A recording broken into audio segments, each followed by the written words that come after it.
অনেকে জিজ্ঞেস করে থাকে, আমি বারবার এটা বলতে চাই যে কতটুকু আমাদের ক্যালসিয়াম প্রয়োজন হয় বয়স বেঁধে প্রতিদিন।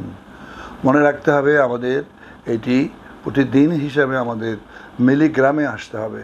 আমরা যেমন বলি 1 কিলোগ্রাম ক্যালসিয়াম শরীরে মজুদ থাকে অ্যাভারেজ, বা এরকম কিছু কম বেশি, কিন্তু এখন দেখেন প্রতিদিন কতটুকু আমাদের মিলিগ্রামে আমাদের নিতে হবে, মিলিগ্রামে নিতে হবে। সেটি হলো যে যারা একেবারেই কম বাচ্চা, 1 থেকে 3 বছর বা 4 বছর, তাদের 700 মিলিগ্রাম প্রতিদিন দরকার হবে, এটুকু খেয়াল রাখবেন।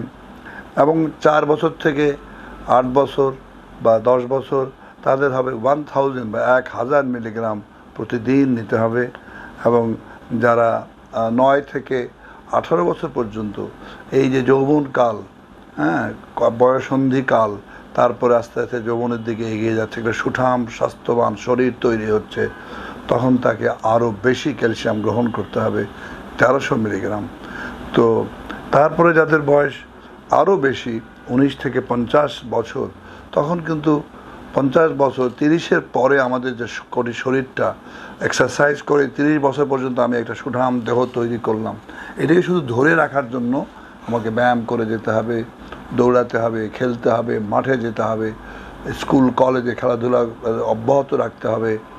সেখানে আমার দরকার হচ্ছে এই 20 থেকে 50 বছর পর্যন্ত, যেটি হলো সবচেয়ে কঠিন সময়, মানুষের উপার্জনের সময়, শক্তি সঞ্চয়ের সময়, আমাদের পরিবারকে পারিবারিক বাধ্যতার, বিয়ে শাদী, এভাবে সংসারী হওয়ার সময়, উপার্জনক্ষম হওয়ার সময়, সেই বয়সে 1000 মিলিগ্রাম ধরে রাখতে হবে।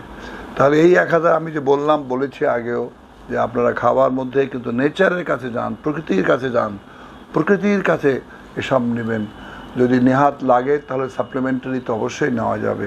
কাজে এইটাই মনে রাখবেন, এভাবেই চিন্তা করবেন। এবং এই 50 বছরের যারা ঊর্ধ্বে, যখন বয়স বেশি হচ্ছে, তখন কিন্তু আবার একটু বেশি দিতে হবে। সেখানে 1100, 1200, এমনকি 1300 পর্যন্ত লাগতে পারে। যেমন আমাদের মা বোনদের যখন মেনোপজালে চলে যাচ্ছে, এসে গেছে, তখন বয়স্ক মানুষ যাদের 60 বছরের উপরে বেশি বয়স, তাদেরও ক্যালসিয়ামের কিছুটা ঘাটতি তো বেশ হয়, তাদের জন্য ক্যালসিয়াম নিতে হবে। তাদের বেলায় একমাত্র আমাদের সাপ্লিমেন্ট ওষুধ আকারে দেওয়া যেতে পারে। তাছাড়া সাধারণ 50-এর নিচে চেষ্টা করুন প্রকৃতির কাছে যে শাক সবজি খাওয়ারের মধ্যে দুধ, ডিম, দই, এইসব পনির, শাক সবজি থেকে শুরু করে মাছ, ওই যে বললাম জিরা, এই বিভিন্ন কিছু থেকে আপনি ক্যালসিয়াম গ্রহণ করুন। চেষ্টা করুন ওষুধ না খেয়ে, ক্যালসিয়াম সাপ্লিমেন্ট না নিয়ে থাকা যায় কিনা। তবে তার বয়স হয়ে গেলে অবশ্যই তখন সাপ্লিমেন্টের কথা ভাবতে হবে, সেটি অন্য কথা। ভালো থাকুন, সুস্থ থাকুন।